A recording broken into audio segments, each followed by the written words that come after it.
Boa noite, tudo bem? Sejam todos bem-vindos, todas bem-vindas. Pessoal aqui, como sempre, já num bate-papo interessante aí, antes de começar, né? Para você que nunca veio aqui no ao vivo, desde as 6h20 já tem gente na sala, e aí nós vamos conversando aqui informalmente até começar, né? Então vamos lá.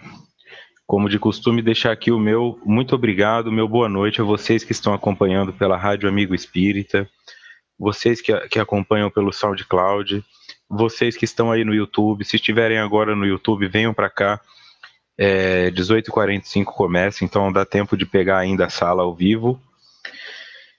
E vocês que estão aqui sempre, né?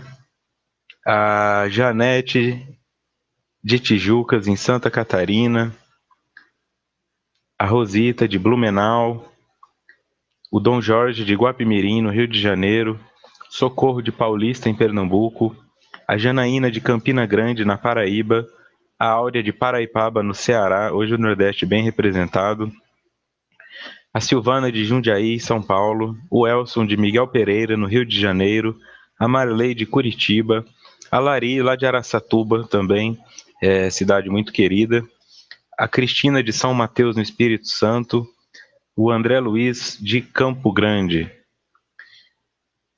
E aqui representando a Rede Amigo Espírita hoje, o companheiro Arnaldo de Santa Rita do Sapucaí. Tem a Luciene também de São Gonçalo do Sapucaí ali ao lado. A todos vocês, o meu boa noite, sejam muito bem-vindos, tá? Então vamos lá. Esse é o estudo da obra, Triunfo Pessoal, de Divaldo Franco e Joana de Ângeles. A realização é da Rede Amigo Espírita, que possibilita esse espaço, possibilita os meios de divulgação, tá? Lembrando que essa parte do Hangout aqui também tem um custo para que várias pessoas participem, por isso é legal que a Rede Amigo Espírita nos ofereça isso sem nos cobrar nada, tá? Nós podemos ter acesso a essas informações gratuitamente. E eu sou Vitor Antenori Rossi, falo aqui de São Paulo, mais especificamente em Taboão da Serra. Chegou também o Ronildo de Vitória da Conquista, na Bahia, a Edna de Suzano, aqui em São Paulo. O Arnaldo disse que estará em São Gonçalo de Sapucaí no dia 6. E o pessoal de lá mandou um abraço para mim, pessoal muito querido também. Ok, onde estamos? Estamos no encontro de número 11, capítulo 1.3, O Inconsciente, parte 3. Tá? Hoje nós vamos terminar o inconsciente. Continuando, então, esse aqui é o último slide do estudo passado, tá? Nós vamos começar de onde paramos. Nenhum cérebro teria condições de armazenar todas as formulações dos diversos períodos da evolução, considerando-se o limite da aparelhagem fisiológica, mesmo com a sua incomum complexidade. Seria atribuir-lhe funções e possibilidades divinas, superando a sua constituição humana.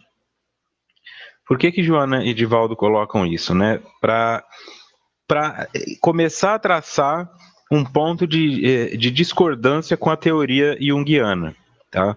Não na forma como ela se aplica, mas na forma onde ela se aplica, tá?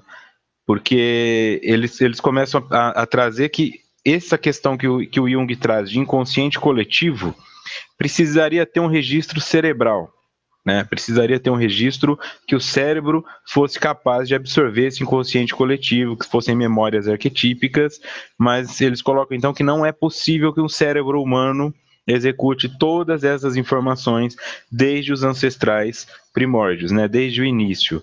Então, nisso começa a haver uma distinção com o pensamento de Jung, mas é bem sutil e não interfere no conceito em si, de inconsciente coletivo, tá? Que foi bem trazido por ele. Apenas não se refere ao cérebro, é isso que eles estão querendo dizer, tá? Também deixar aqui um boa noite para a Eliane de Niterói, no Rio de Janeiro, e a Helenice de Barra do Garças, no Mato Grosso. Bem-vindos, bem-vindas. Ok, então agora começando direto no livro. A visão espírita, porém, a respeito de um arquivo extracerebral, formado por uma maquinaria energética centrada no self ou espírito, cujo campo de informações é infinito, torna-se muito mais factível e racional, sem menosprezo pela conceituação do inconsciente coletivo, variando apenas de denominação e certamente de formação, no que resultaria a questão dos conteúdos emocionais e das possibilidades de conhecimentos. Tá? Então, aqui eles já vão apresentando que a visão espírita, porém, a respeito de um arquivo extracerebral, quer dizer, não está no cérebro esse arquivo, e ele é formado por uma maquinaria energética, tá? Portanto, é um arquivo energético. As informações ficam gravadas nessa maquinaria energética que está no self. Como nós já vimos, a essência do que somos, né? Aquilo que transcende o Vitor, que transcende o Marcos Sanches, que transcende o Adilson Ribeiro, o Norival, é aquilo que se refere ao meu espírito, tá? Cujo campo de informações é infinito, portanto ali não existe um limite, né? Não é como um HD de computador ou como um cérebro humano, onde vai existir um limite para que as informações sejam guardadas, tá? Neste campo, no self, no espírito, não há limite. E isso, segundo eles, é mais fácil de acreditar do que imaginar que fica tudo no cérebro. Sem menosprezar a conceituação do inconsciente coletivo, tá? Varia apenas a denominação e a formação. O que resultaria a questão dos conteúdos emocionais e das possibilidades de conhecimentos. Então, o que nós temos de conteúdos emocionais e aquilo que nós podemos vir a conhecer dizem respeito àquilo que nós temos no nosso self, tá? O que não está registrado em nosso cérebro, no estudo do autodescobrimento, uma busca interior, no capítulo 1.2, Espírito e Matéria, eles colocam bem isso, tá? Que o cérebro é responsável apenas por interpretar os dados do espírito. Ele é uma ferramenta que consegue permitir que seres humanos se comuniquem uns com os outros, tá? Mas não é ele que armazena a nossa informação como espírito, tá? Isso está no nosso espírito de uma forma energética. Então aqui, ó, possibilidades de conhecimentos. Como eu sempre coloco aqui, tudo tem uma graduação. Né? Eu não vou conseguir aprender matemática avançada se eu não estudar matemática básica primeiro, tá? Então, o que eu sou capaz de conhecer é determinado pelo que eu já conheço. Não adianta tentar dar passos maiores. Por isso, a leitura de Joana é difícil, mas quando você pega também o livro O Consolador de Emmanuel, é uma leitura dificílima, tá? Principalmente quando entra na parte de explicar o cérebro. Então fica assim, nós não temos um conhecimento básico disso, tá? É claro que isso, eu não sei, o Kiko perguntou aqui que página do livro tá, eu não sei a página do livro, porque eu tenho transcrito tudo no Word, tá? Então eu não tenho a página aqui, para te dizer com clareza, mas nós estamos no inconsciente, nos últimos parágrafos do capítulo 1, tem os arquétipos junguianos, depois vem o inconsciente. Então nós vamos percebendo assim, se eu quero entender o que é uma coisa espiritualmente ou cognitivamente ou na minha ciência, não adianta eu ficar tentando dar passos imensos assim, tá? Por isso que muitas vezes é difícil acreditar em doutores que são doutores antes dos 30 anos. Tá? Não em ciências teóricas até é possível, mas eu não consigo conceber, por exemplo, um psicólogo, doutor em neuropsicologia com 26 anos de idade. Por quê? Porque você precisa ter um campo basilar de conhecimento prático, não apenas o título. Se você vai para o meio acadêmico, estudioso, tudo bem, mas muita gente acaba se iludindo com essa questão do título e fala, pô, mas eu fiz doutorado e não consigo emprego, e é exato, e às vezes o cara que não tem nem especialização vai conseguir, porque ele tem experiência prática, tá?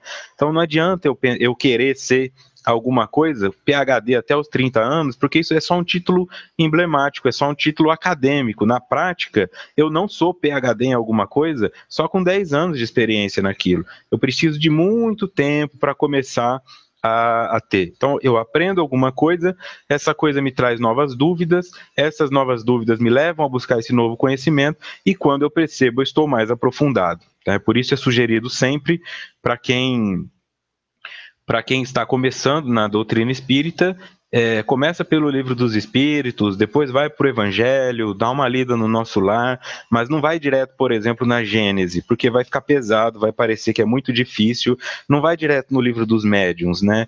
Isso é a pressa, é a ansiedade que leva o indivíduo a atropelar o caminho e depois fica sofrendo, tá? Então, tudo diz respeito à medida que eu conheço coisas, novos conhecimentos se tornam possíveis. Então, se eu quero alcançar coisas maiores, eu vou ter que começar pelas pequenas, tá? Quer dar um solo maravilhoso de guitarra, você primeiro vai precisar aprender a tocar o violão. E para aprender a tocar o violão, você vai ter que aprender as notas musicais. Então, são todos passos anteriores, tá? E tem muita gente aí que pergunta muito, né? Ô Vitor, mas como é que eu faço para ressignificar o complexo? Como é que eu faço isso? Como é que eu faço para me curar? E não é assim. Isso que nós estamos fazendo é sedimentar um conhecimento basilar. Nós estamos dando uma olhada no que é sombra, no que é complexo, no que é inconsciente. Quando esses temas ficarem mais comuns a nós, aí nós vamos conseguindo aprofundar cada vez mais. A cura não é algo que vai acontecer em um período pré-determinado, né? 6 de março de 2022 você estará curado. Ela é um negócio contínuo, porque a evolução também o é. Então, enquanto houver evolução, haverá desconforto e haverá necessidade de encaixar-nos em coisas maiores, tá? Então, não tem como dizer, não existe uma fórmula para que essas coisas aconteçam. Mas à medida que você instrui mais o seu espírito e essas informações não são perdidas, suas possibilidades aumentam. O que significa isso na prática? Significa que se você quiser começar uma faculdade de Direito aos 70 anos de idade, ainda está cedo, porque você ainda pode fazer isso. Tá? Mas eu não vou ter tempo nem de atuar, não vai ter tempo de atuar, mas já vai nascer formado em Direito. Então, quando você chegar na idade de prestar um vestibular, aquilo já vai ser bem mais fácil, fazer a faculdade de novo vai ser mais fácil, você já provavelmente vai ser aquele aluno que se destaca nos estágios e com 30 anos de idade já vai estar com a vida bem formada, né? Porque trouxe um conhecimento anterior, tá? Então, isso exclui qualquer sentimento que a pessoa tenha de que está velha demais para fazer qualquer coisa. Você não está velho para começar a dar palestra, não está velho para começar a fazer trabalho voluntário, não está velho para olhar para os seus netos que você negligenciou, ou para os seus filhos que já estão na adolescência. Dá tempo ainda de tentar refazer algumas coisas. Não vai ser perfeito, mas tudo que foi colocado não é perdido. Isso é o mais importante, tá? Então eu peguei aqui Gustav Gelley, que nasceu no século XIX e desencarnou no século XX. Foi um psiquiatra e pesquisador espírita francês. Isso é nota do expositor, ok? Considerado um dos mais notáveis pesquisadores no campo das materializações, tornou-se referência obrigatória no estudo do ectoplasma e seus fenômenos, tá? Então, Gustav Gelley, psiquiatra e pesquisador espírita francês. Por que eu trouxe ele aqui? Porque aqui na nota do expositor também, no livro Alquimia da Mente, do Hermínio Corrêa de Miranda, no capítulo 5.1, O Ser Subconsciente, ele traz questões relacionadas aos estudos de Gelley. Segundo Gelley, posto que o ser subconsciente não é função atual do organismo e posto que ele é independente, forçosamente deve pré-existir e sobreviver a este organismo. Tá? Então ele estudava estes fenômenos. Inclusive tem um livro dele que chama O Ser Subconsciente, onde ele trabalha todos esses temas, mas o Hermínio Corrêa de Miranda trouxe os pontos que ele considera mais importantes. Tá?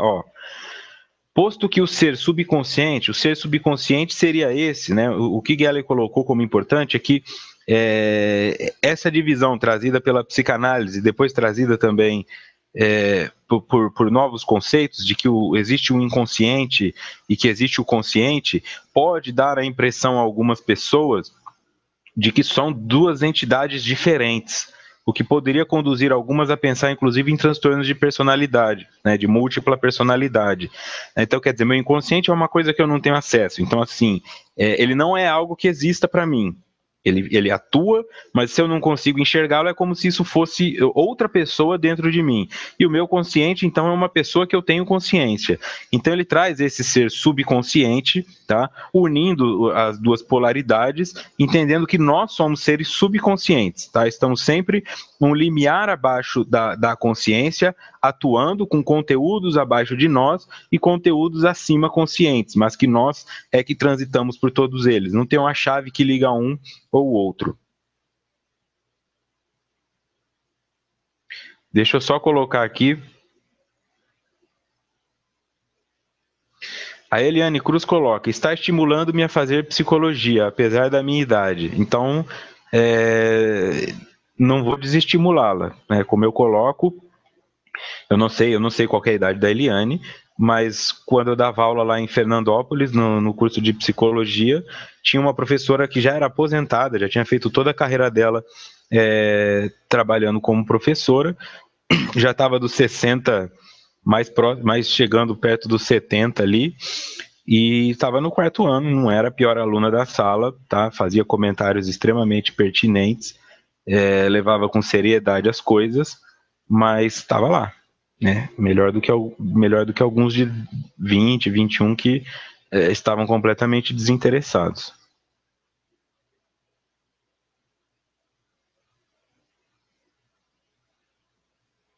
Tá?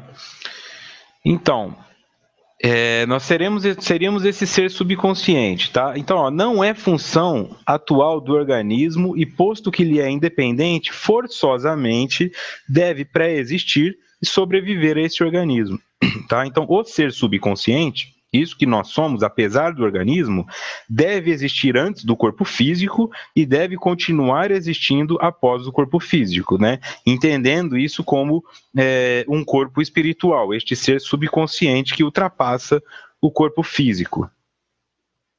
Continuando, ainda na nota do expositor. Gelley imagina dois planos distintos. Um deles seria o da subconsciência inferior, que trabalharia com os centros nervosos, que ele considera como o psiquismo cerebral, interessado nos mecanismos puramente biológicos do ser encarnado. Tá? Dois planos distintos. O primeiro, então, seria este da subconsciência inferior, que trabalharia com os centros nervosos, tá? Ou seja, um psiquismo cerebral, diz respeito à questão biológica. E o outro corresponderia ao psiquismo superior, que, a seu ver, funciona independentemente dos centros nervosos. Há entre esses dois sistemas um mecanismo de colaboração íntima, tá? Então teria um psiquismo superior e um psiquismo inferior, onde um é biológico e o outro é independente do biológico, tá? Não atua nos centros nervosos, mas ambos têm uma colaboração íntima, tá? Essa é a visão de Gelley. A Eliane falou a idade dela aqui, então ó, pode começar que você vai gostar muito. Em suma, o ser subconsciente, alma e seu psiquismo superior seria o eu real, a individualidade permanente, síntese das personalidades transitórias sucessivas, produto integral da dupla evolução terrestre e extraterrestre. Tá? Então, isso resumiria o pensamento de Gelley, segundo Hermínio Corrêa de Miranda. Tá? O ser subconsciente seria o eu real, a individualidade. Este eu real nós podemos encaixar como o self trazido por Jung, como o espírito trazido por Joana de Ângeles, tá?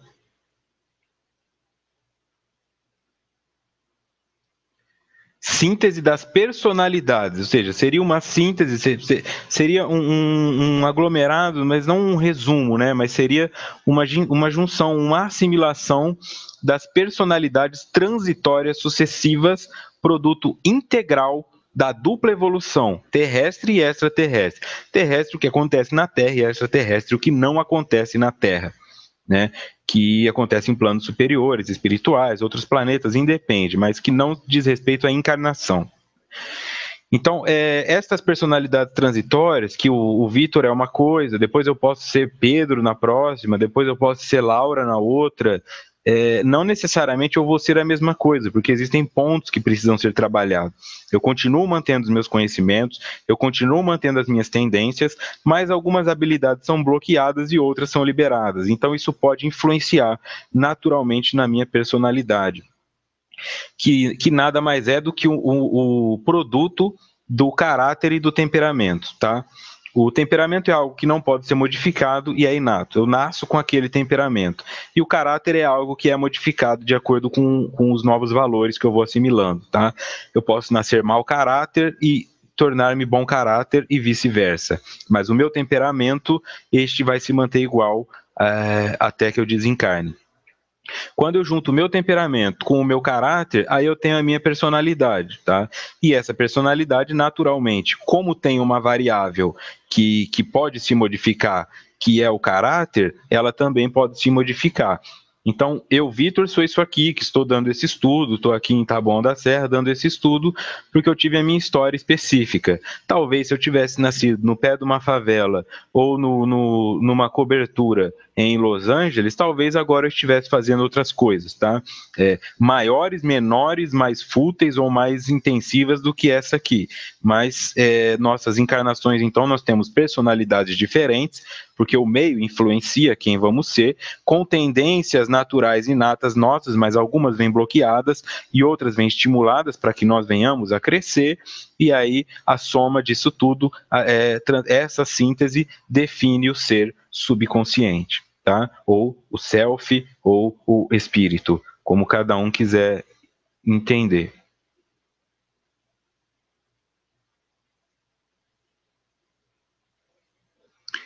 Continuando então em Joana.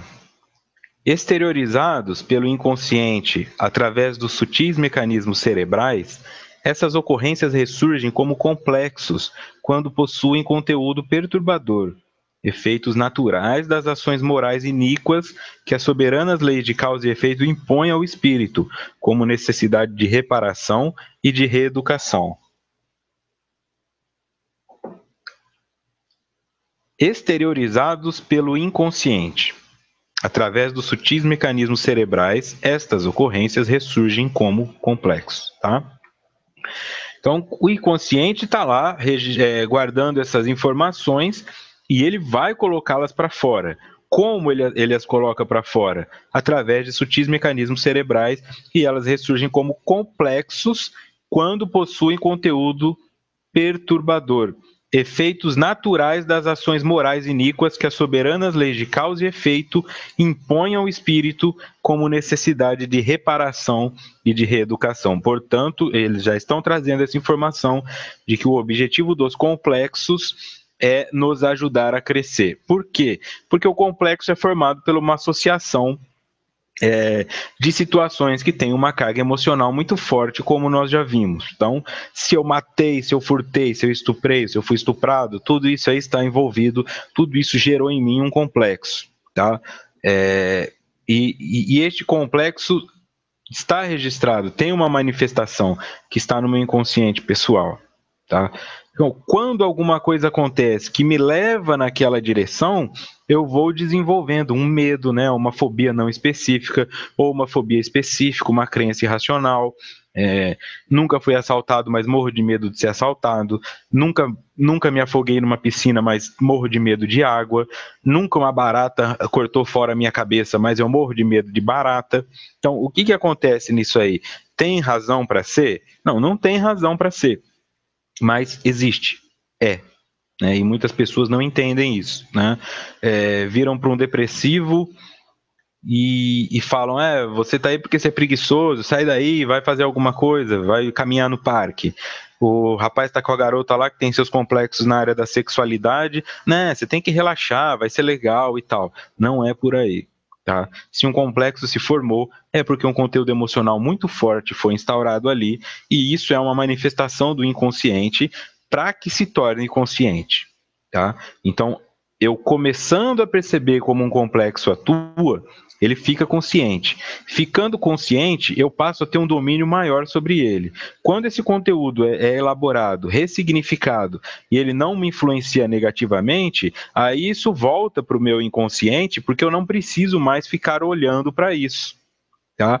Então, eu não vou precisar pensar em fazer o bem diante de uma situação. Eu faço o bem sem pensar, portanto, eu faço o bem inconscientemente.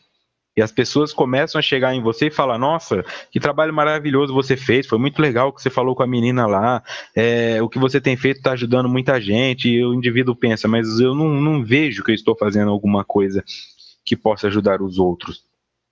Ou um filho que devolve para a mãe num discurso de formatura: eu queria agradecer minha mãe, porque quando eu era criança ela fez isso, e ela não se lembra, tá? Então, assim, ela fez aquilo inconscientemente. Então, quando o inconsciente precisa que algo seja trabalhado, porque sente que o indivíduo agora tem recursos para isso, aí esse conteúdo é manifesto através de sonhos e tudo mais, mas de forma geral é mais fácil de percebê-lo na atuação dos complexos. Aqui é a Áurea. Deixa eu colocar aqui, ó. Eliane, eu fiz um segundo curso e passei em um concurso. E recomecei em uma nova profissão com 55 e tá muito boa a vida. Tá aí, ó. E isso não se perdeu, vai continuar ad eternum, porque essa informação é sua. Já nos foi ensinado que o espírito não regride, então essa faculdade de psicologia que eu fiz, por exemplo, é uma faculdade que me integrou à psicologia ao espírito. Né? Naturalmente, eu particularmente encontrei muita dificuldade na faculdade para ter motivação, porque algumas coisas para mim parecia que eu já sabia, eu fazia algumas provas sem estudar e tirava nota alta, então já é um reflexo de que isso aqui provavelmente não é a primeira vez, né? Mas pode chegar uma hora que falem: bom, Vitor, agora chega de ser psicólogo, agora você vai trabalhar na construção civil, agora você vai trabalhar num orfanato, agora você não vai trabalhar, vai ser desempregado, não sei, mas com certeza esse registro, essa informação não se perde, e mesmo que eu venha um desempregado, mesmo que eu venha uma pessoa com baixas condições, lá no fundo, nessa questão do inconsciente, no complexo, eu provavelmente vou acabar encontrando alívio no espiritismo ou numa leitura, né? Alguma coisa vai me levar a continuar essa trajetória, tá? Leis de causa e efeito impõem ao espírito uma necessidade de reparação e de reeducação. Então, o que isso é importante trazer para cá? Não fique esperando a lei agir. Muito indivíduo que furta, porque, bom, a lei não me pega, eu posso continuar furtando, tá? No que diz respeito à lei de causa e efeito, ou às leis naturais espirituais, se a lei de causa e efeito vai te obrigar a fazer uma reparação ou uma reeducação, por que você não faz isso agora? Enquanto você tem domínio dessa situação. Por que você não vai pedir perdão lá para o seu irmão, agora que vocês estão com 25 e 27 anos de idade, ou 50 e 60, ao invés de ter que nascer de novo com ele, te dando vassourada ou te sacaneando enquanto teus pais não olham? Por que você não vai se libertar daquela ex-namorada, ou não vai tentar uma aproximação com o filho, ao invés de ter que passar por isso obrigatoriamente lá no futuro, né? Isso seria uma inteligência, sabendo que existe uma lei e que dessa lei não podemos fugir, e que essa lei nos obriga à educação, nos impõe a educação espiritual, e essa reparação dos erros que cometemos. Por que não fazer isso conscientemente? Né? Por que não fazermos o bem sem olhar a quem? No sentido de que eu não preciso que um juiz me diga que eu não posso dirigir alcoolizado. Eu sou malandrão, eu dirijo alcoolizado, a polícia não me pega. Mas a tua consciência sim. Tá? E a tua consciência pode trazer uma informação pesada, uma reparação. Quando acontecer alguma coisa, já vai ter acontecido. Você vai abrir a porta do seu carro um pouco bêbado, vai olhar para o lado e vai ter uma criança caída lá que você matou. Ou vai chegar em casa para tentar pedir desculpa para o seu filho, vai encontrá-lo pendurado ali no quarto porque cometeu suicídio. Essas coisas acontecem, e elas acontecem mais do que a mídia transmite. Tá? A mídia transmite assassinatos, brutalidades, mas nas esferas que só os psicólogos têm acesso, ou os assistentes sociais, enfermeiros que trabalham com saúde mental, é muito grande o número de pessoas cometendo suicídio. E essas pessoas são filhos de alguém. Tá? E aí depois chega o pai lá, a mãe desestruturada: meu filho se matou, eu não podia ter feito nada, e daqui a um tempo se mata a mãe, se mata o pai. Então, começar a trabalhar a profilaxia, a prevenção. Faz um mapeamento, isso é uma sugestão, naturalmente, não é uma imposição, é uma sugestão para pensar. Faz um mapeamento do seu atual momento, percebe o que dá para ser reparado, percebe o que pode ser reeducado. Tá? Se as pessoas dizem que você está muito grosso, muito agressivo, bebendo demais, fumando demais, xingando demais, tenta perceber. Se você não fizer essa reeducação agora, consciente, você vai ter que fazê-la pela cirrose, você vai ter que fazê-la pelo câncer, você vai ter que fazê-la pelo AVC. É muito pesado deixar que as leis se apliquem ao invés de aplicá-las, já que você as conhece. Tá? Então fica aí uma sugestão. Porque se você não o fizer, a lei o fará. E ela fará do jeito dela. Continuando em Joana. A conceituação evolutiva do princípio espiritual que se transformará no self quando o ser se humaniza, completa a proposta junguiana, alargando os horizontes existenciais ao infinito, cujas origens perdem-se nos primórdios da criação, correspondendo aos arquétipos primordiais que se encontram em Deus, de quem tudo procede.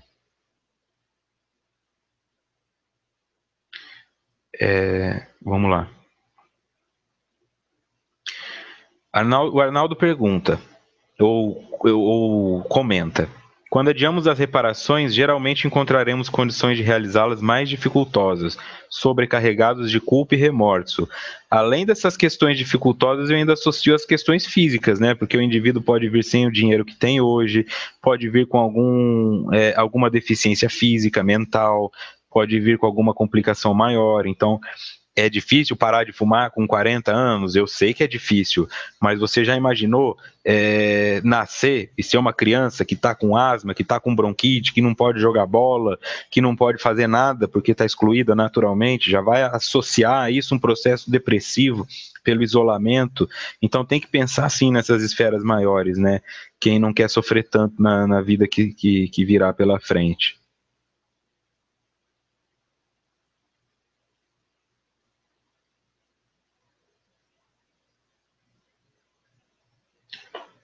Isso. Tá? Então vamos lá. A conceituação evolutiva do princípio espiritual que se transformará no self quando o ser se humaniza, completa a proposta junguiana, alargando os horizontes existenciais ao infinito, cujas origens perdem-se nos primórdios da criação, correspondendo aos arquétipos primordiais que se encontram em Deus, de quem tudo procede. O que isso aqui é importante?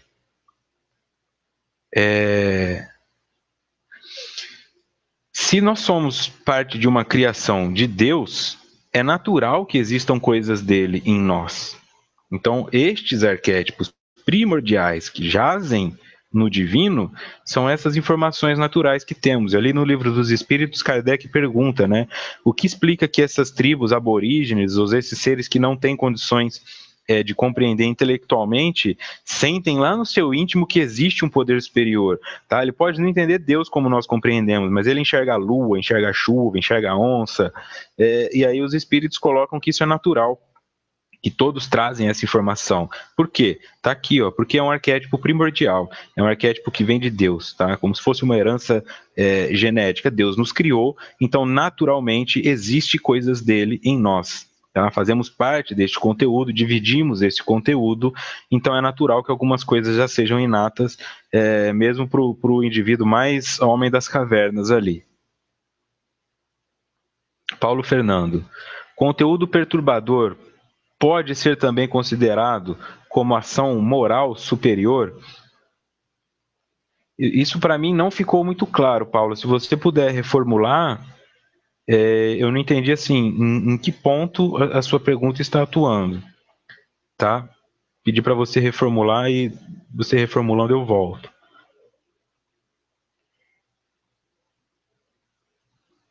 Seguindo, tá aqui, ó. Livro dos Espíritos. Nota do expositor. Capítulo 1. De Deus. A pergunta número 4. Onde se pode encontrar a prova da existência de Deus? Perdão. Num axioma que aplicais às vossas ciências, não há efeito sem causa. Procurai a causa de tudo o que não é obra do homem, e a vossa razão responderá. Tá? Então aqui já tem a confirmação da questão da causa e efeito, trazida por Joana ali no livro. Isso aqui, um axioma é uma verdade absoluta, né? É aquilo que não pode ser contestado. Então, o axioma que nós aplicamos à ciência é que não há efeito sem causa. Se não há efeito sem causa, procurar é a causa de tudo. Procura a causa dessa árvore, procura a causa da chuva, procura a causa do planeta Terra, procura a causa do universo e a tua razão responderá. Tá? Quando o indivíduo pensa que domina o cosmos, não, mas nós vamos conseguir alcançar, vasculhar a imensidão do universo, só existe vida no planeta Terra, não existe vida em outros lugares, assim, isso é de uma arrogância muito grande, né, de não reconhecer que pode até não ser Deus, como esse Deus bíblico, como esse Deus religioso que as pessoas acreditam, mas não é possível que não exista uma força superior, não é possível que seja o acaso. E eles colocam isso no livro dos Espíritos, não pode ser acaso.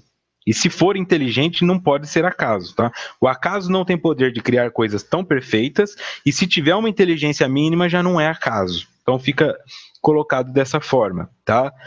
Que quando eu começo a procurar a causa das coisas, pelo efeito, aí eu vou encontrar.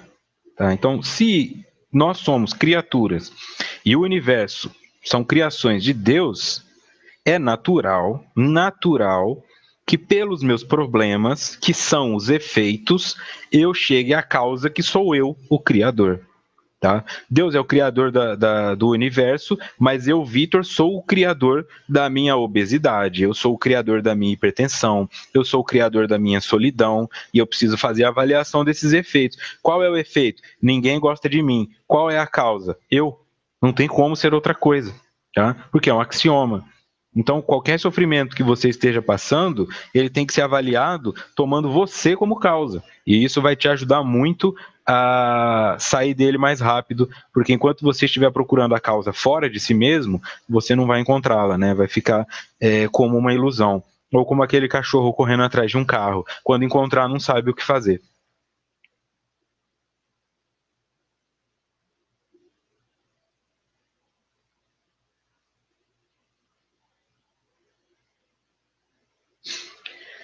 Continuando, então, em Joana.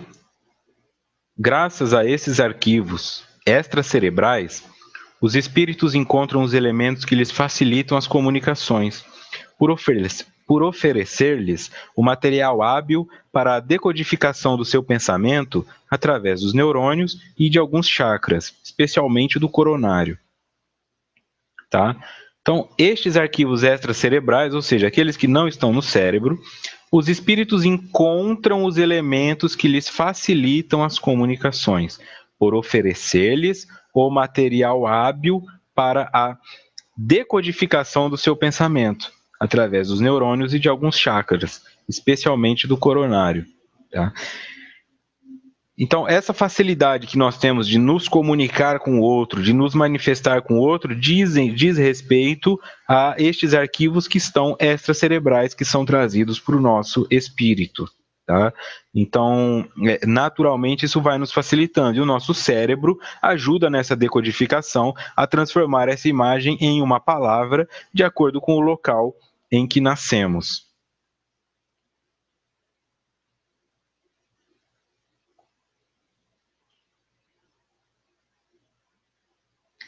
Então aqui eu trouxe duas imagens, né, apenas complementares mesmo, para quem não tenha o conhecimento, tá?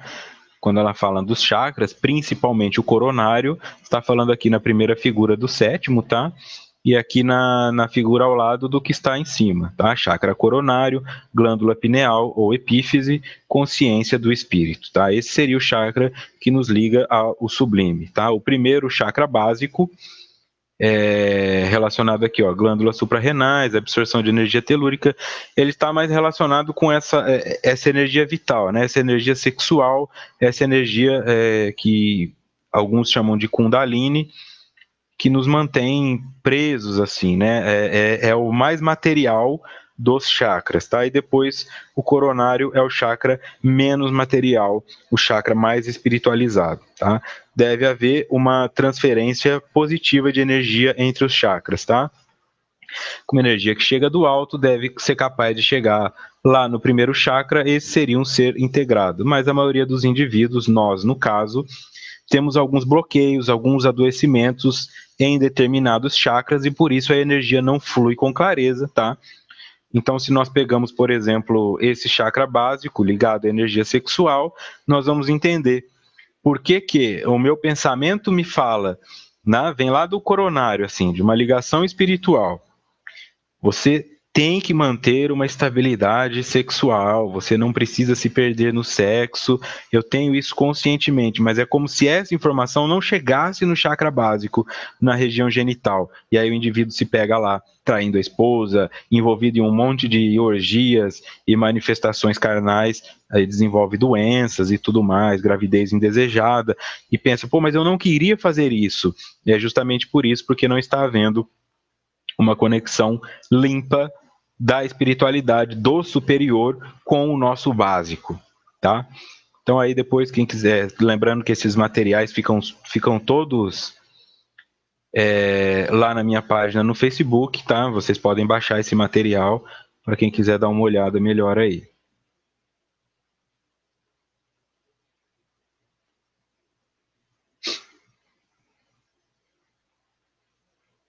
Continuando em Joana. Não houvesse no médium os recursos primordiais que podemos considerar como informações adormecidas, fruto das experiências pessoais antes vivenciadas, tornar-se-ia muito difícil a ocorrência dos fenômenos psicofônicos, psicográficos e artísticos, na sua grande variedade, que necessitam de impressões correspondentes às ideias que serão exteriorizadas pelo comunicante espiritual. Tá? Então, o que, que isso nos diz? Se o médium não trouxesse esses recursos primordiais, portanto, extracerebrais, que seriam essas informações adormecidas, frutos de experiências pessoais antes vivenciadas, tornar-se-ia muito difícil a ocorrência dos fenômenos psicofônicos, tá? Psicofônico é aquela incorporação onde o médium fala, o espírito fala através do médium. Psicográfico, quando o espírito escreve através do médium, e artístico, quando pinta, quando trabalha essas questões artísticas através do médium, que necessitam de impressões correspondentes às ideias que serão exteriorizadas pelo comunicante espiritual. Por isso nós vemos, tem muita gente que insiste assim, né, que vai ser um grande médium. Quando eu falo grande médium é no sentido de ser conhecido, renomado, quando ficar mais velho, e não é, tá? Não precisa ser. Quanto mais você adquirir conhecimento, mais você se torna útil para os espíritos superiores, tá? Então, se existe um espírito que quer trabalhar a questão da psicologia, que nem Joana, e sei lá, estou eu, Vitor, e alguém que trabalha com matemática aplicada, é natural que ele se aproxime de mim. Se os meus valores morais forem muito ruins, ele não se aproxima de mim nem do matemático e vai procurar alguém que tem um valor moral bom. Mas, de forma geral, isso deve quebrar até o preconceito que falam, os garotos de 20 anos não podem sentar na mesa branca, não podem trabalhar mediúnico. Podem, porque o que interessa são esses registros extracerebrais, esses registros inconscientes, arquetípicos do espírito. E esse garoto de 20 e poucos anos aí pode ter 1 milênio nas costas, tá? Então, é muito importante ter isso em mente. Se você quer ser um bom médium, e é claro que eu não vou entrar nesse mérito, porque isso é muito mais do André Sobreiro, mas na parte psicológica e na parte de ligação, se você quiser ser um bom médium, o que você pode fazer nessa existência é estudar. Estudar muito, tá? De preferência um termo específico, né? Quanto mais especialista você for, mais você vai ser utilizado naquela dinâmica, né? Agora, se você pensa que você vai ser médium só porque fica ali na mesa branca, isso não vai acontecer. Porque se já houvesse o recurso intelectual em você, o espírito já estaria usando. Se tem o intelectual, mas não está sendo utilizado, então alguma coisa no moral precisa ser revista. mas é muito mais uma questão de para que esses médiums novos venham já pintando quadro de Van Gogh, já venham pintando Picasso, isso já tem que ter existido muito antes, no médium. Tá? No espírito que está encarnado ali, ele tem que ter esse registro. Aí o espírito que se aproxima pode se utilizar daquilo para se manifestar, mas caso contrário, não será possível, com exceções de mediunidades extremamente inconscientes.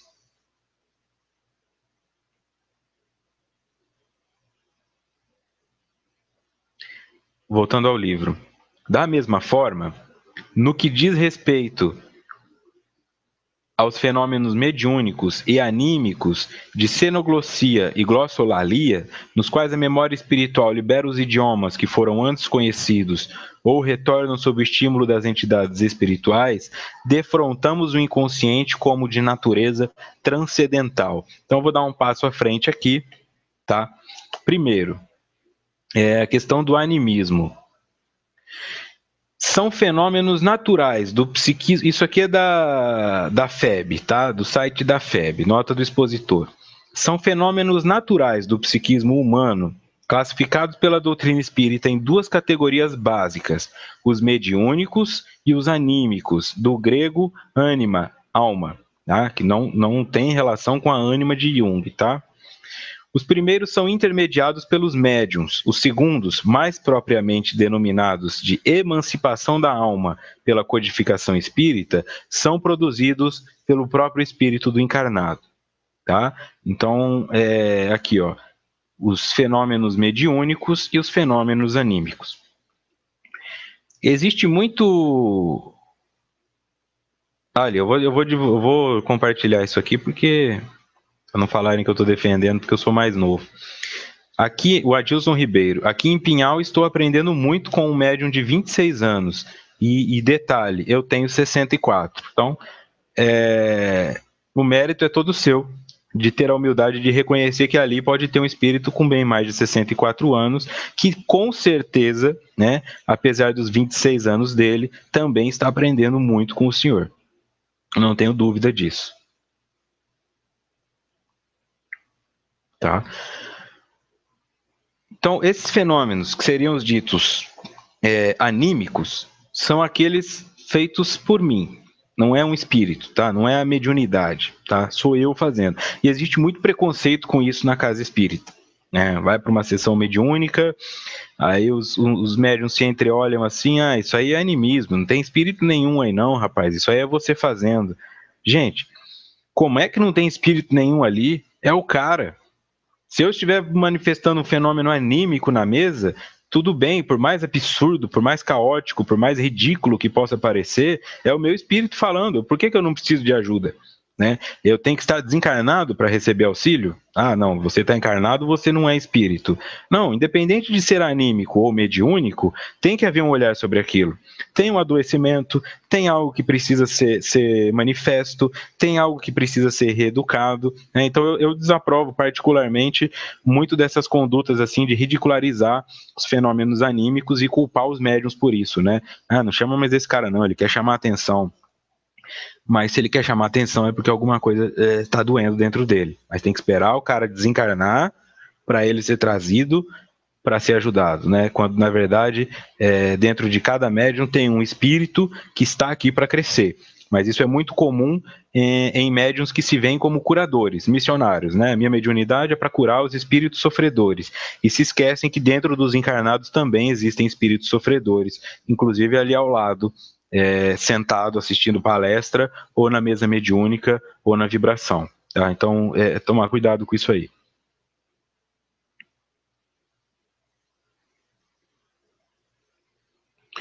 E nota do expositor também. Xenoglossia. É um suposto fenômeno metapsíquico no qual uma pessoa seria capaz de falar idiomas que nunca aprendeu. Como, por exemplo, uma pessoa começar a falar alemão fluentemente sem nunca ter aprendido alemão, ser alemão ou conviver com alemães. E a glossolalia é uma das manifestações religiosas quando o indivíduo parece estar falando uma outra língua. Ele produz sons ininteligíveis, porém mantém os aspectos da fala normal. Ok? Então agora nós voltamos. Fica mais fácil de entender. O Arnaldo coloca aqui, ó, que o Hermínio Miranda transforma isso num fenômeno medianímico. É perfeito. Porque fica um preconceito, parece que assim, o cara tem que estar desencarnado para receber auxílio como espírito, né? E na verdade não.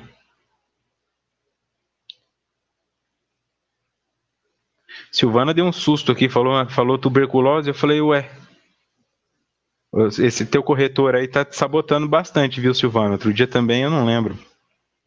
Você foi falar o nome da menina e falou alguma outra coisa, mas eu não lembro o que era. Mas tá bom, fica à vontade, tá se retirando aí, boa noite. Não é tuberculose então, né? Então vamos lá. Voltando àquele texto agora que o glossário fica mais claro. Da mesma forma, no que diz respeito aos fenômenos mediúnicos e anímicos de xenoglossia e glossolalia, nos quais a memória espiritual libera os idiomas que foram antes conhecidos ou retornam sob o estímulo das entidades espirituais, defrontamos o inconsciente como de natureza transcendental, portanto, que transcende o corpo físico. Tá? Ele já tem esse registro. Não é, o espírito chegou aqui e ensinou o Vitor a falar alemão. Tem que ter no meu registro o alemão. Né? Numa vida passada, eu tenho que ter estudado isso, vivido isso, senão não tem como o espírito fazer uso. E o xeno vem de diferente, né? Aquilo que é de fora. E a glossolalia, que é essa questão do que os evangélicos chamam muito de orar em línguas, né? Para receber o Espírito Santo, fazem vigília para serem batizados no Espírito Santo e orar em línguas. Né? São fenômenos mediúnicos, anímicos ou medianímicos, e naturalmente eles não reconhecem dessa forma, né? São línguas estranhas. Eu frequentei por um tempo a Igreja Adventista da Promessa, participei desses eventos, então eu sei do que eu estou falando, né? Inclusive em uma das vigílias de carnaval, eu orei em línguas, né? Eu não tinha conhecimento da doutrina espírita, mas eu posso dizer que era uma energia muito forte, né? Eu tenho uma mediunidade de psicofonia, então isso facilitou, com certeza. Mas era uma coisa muito forte da testa, que a região da testa muito quente, eu suava muito, e eu não conseguia me levantar, né? Fiquei prostrado, e minha boca falava sozinha, né? Uma língua estranha, mas na minha mente eu sabia o que eu estava falando. Isso era uma coisa bem... eu sei que é difícil de explicar, mas assim, como aconteceu comigo, isso é o máximo que eu posso trazer de informação. Eu sabia o que eu estava falando mentalmente, mas a minha boca falava outra coisa, assim, eu estava totalmente tomado.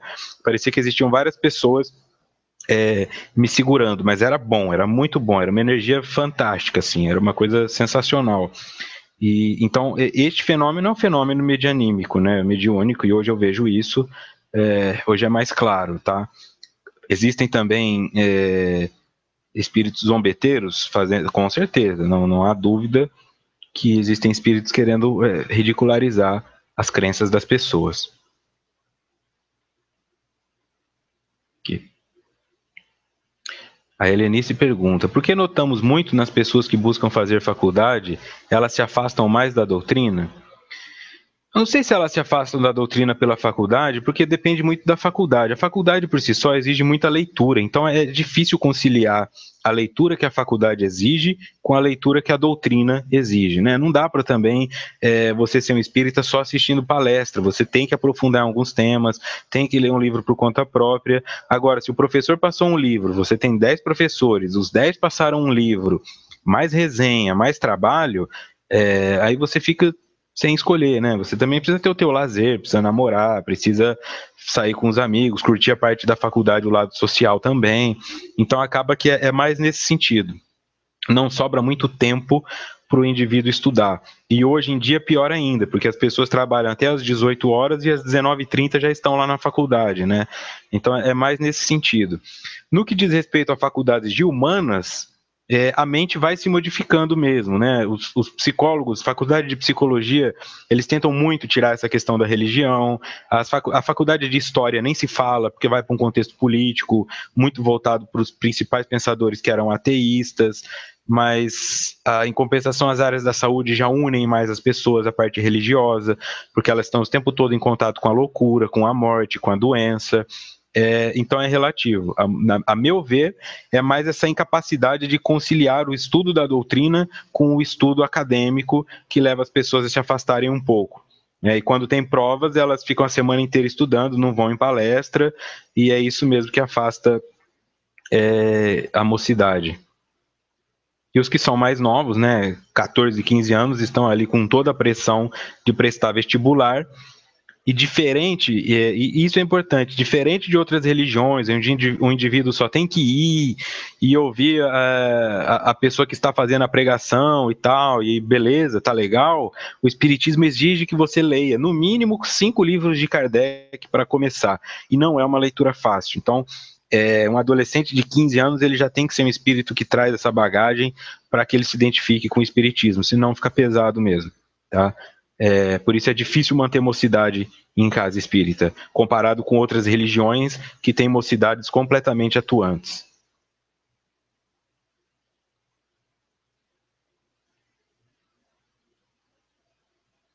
Tá, então vamos lá. Joana, desse modo, todos vivem sob os acicates das aquisições anteriores, né, as influências, que se exteriorizam como necessidades evolutivas, ao mesmo tempo impondo no processo da reencarnação os mecanismos educativos para o espírito liberar-se de si mesmo, do ego, das paixões dissolventes, assim crescendo no rumo da plenitude. Tá, então antes de falar sobre esse slide, ó, o Ocimar, com certeza, Vitor, fiz história e sei bem como é. Não é que é certo ou errado, mas fica uma pressão, assim, se você vai se manifestar na sala com conteúdo religioso, já te ridicularizam, já é pesado, é difícil, não é fácil mesmo conciliar a área de humanas, principalmente, com a religião. E a Cláudia diz que no centro que ela frequenta existe um grupo de jovens que são muito atuantes. Eu coordenei um grupo de jovens também que era fantástico, assim, trabalhava tudo com eles, músicas, dinâmicas, sensacional, e até hoje eles estão dando frutos aí. Mas é sazonal, assim, é igual essa coisa de futebol, sabe? Ter uma seleção que ganha a Copa do Mundo, é uma maravilhosa, depois fica um tempo sem conseguir de novo. Os que conseguem manter, que tem uma sala só para mocidade, isso é difícil de encontrar. Então, ó, todos vivem sob os acicates das aquisições anteriores. Quer dizer, o que você fez anteriormente vai influenciar você hoje. E elas se exteriorizam como necessidades evolutivas. Aquela vontade que você tem de crescer, de parar com os seus vícios, de mudar seu comportamento, de melhorar de vida, de fazer caridade. Isso já é uma manifestação das suas experiências anteriores. Tá? Pode ter um gatilho, tá? Você, por exemplo, pode ter vindo de uma existência onde você sofreu um abuso sexual ou foi um abusador sexual, mas não tem conhecimento disso, tem só umas tendências, mas de repente você vê a história de menina sendo abusada, aquilo te toca pela culpa, pelo remorso, e aí você monta uma ONG para ajudar. Então, tudo começa nesse processo, assim, né? Essa necessidade evolutiva, segundo eles, diz respeito a essas influências das aquisições anteriores. Ao mesmo tempo, impondo no processo da reencarnação os mecanismos educativos para o espírito liberar-se de si mesmo, do ego, das paixões dissolventes, assim crescendo no rumo da plenitude. Tá? Então, isso tudo vai nos levando a buscar um movimento em direção à plenitude, a crescer, a nos tornar mais fortes, né? E naturalmente isso tudo passa por um sofrimento, por ter que se sair da zona de conforto, por ter que buscar o desconfortável, ter que aprender de novo, né? Não, mas eu sou doutor em tal coisa, mas não sabe plantar um pé de espinafre, então, na verdade, em plantar pé de espinafre, você é só um leigo. Isso dói no ego. Quando o indivíduo se liberta do ego, ele se abre para aprender outras coisas, e aí consegue encontrar sabedoria em crianças, em idosos, em analfabetos, em doutores, não fica só preso aquele círculo estereotipado da máscara, da persona do superficial. E aqui, para encerrar, ainda no Livro dos Espíritos, no capítulo 1, na pergunta 12, nota do expositor. Embora não possamos compreender a natureza íntima de Deus, podemos formar ideia de algumas de suas perfeições? Respostas: de algumas, sim. O homem as compreende melhor à proporção que se eleva acima da matéria, entrevê-as pelo pensamento. Então, esses indivíduos que sequer concebem a existência de um Deus não são indivíduos burros, não são indivíduos ignorantes, são apenas materialistas, né? Acreditam na matéria e não conseguem dar uma sobrepujada acima dessa matéria. Tá? Da mesma forma, os indivíduos que só acreditam na espiritualidade e não valorizam a matéria são esses que não produzem nada na Terra. Ao invés de virem para a Terra produzir coisas, viram mendigos, viram trecheiros, tá? Tem mendigo que está lá porque foi roubado, porque passaram a perna, porque não teve oportunidade. Tem. Mas tem gente que está lá porque abandonou tudo, por não saber lidar com as responsabilidades de ser pai, de ser funcionário, e foi pedir dinheiro na rua, descobriu que dá para ganhar dinheiro dessa forma e escolheu abrir mão da própria vida, ligado apenas a essa questão espiritual, né? Sem preocupação com a matéria. Os dentes apodrecendo, os cabelos apodrecendo, isso também é o desequilíbrio, tá? É o oposto do materialista no sentido adoecido da coisa. Tá? Agora, quando se trata de um ser espiritualizado, aí é este que cuida do corpo físico porque tem consciência que precisa dele para se manifestar. Tá? Você não ia encontrar Chico Xavier, você não vai encontrar Divaldo Franco com as unhas todas arrebentadas, os dentes podres, o cabelo despenteado, né? Mas eles não ligam, porque eles são seres espiritualizados. Justamente por isso é que eles cuidam da parte material também. Vislumbram Deus, têm consciência disso, mas respeitam que precisam do material para que isso tudo se manifeste. Tá? Então, o que isso aqui nos traz, essa pergunta de Kardec? Se não estamos compreendendo algumas das perfeições de Deus, é porque ainda não estamos elevados espiritualmente o suficiente para isso, né? E à medida que nos elevarmos, seremos capazes de compreender melhor as perfeições de Deus. Esse problema que você está passando, essa dificuldade, isso é uma perfeição de Deus. É a coisa exata para te fazer adquirir o que te falta. A paciência, o discernimento, a resignação, a humildade.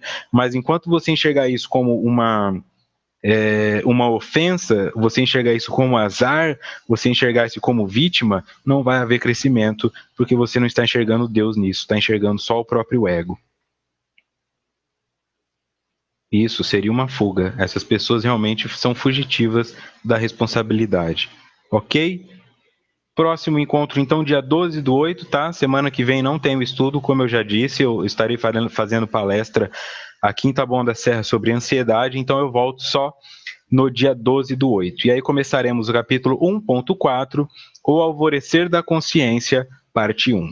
Ok? Deixo aqui, então, meu grande abraço a todos vocês, tá? Que acompanham aí pela Rádio Amigo Espírita, do SoundCloud, do YouTube, e a vocês, queridos amigos, que estão sempre aqui, né? Trazendo os seus conhecimentos, as suas partilhas para dividir e transformar esse estudo em algo tão importante assim na vida de tanta gente, incluindo na minha. Obrigado também à Rede Amigo Espírita por fornecer esse espaço, por confiar nesse trabalho e por nos deixar aqui livremente divulgar esse conteúdo sem qualquer imposição financeira, ok? Que fiquemos então aí com uma ótima semana. Agradeço a todos os desejos de aniversário, tá? Meu aniversário será no dia 4 de agosto. A todos vocês, o meu muito obrigado. Eu carrego essa energia, vou continuar carregando e nos encontraremos então em 2 semanas, ok? Muita paz.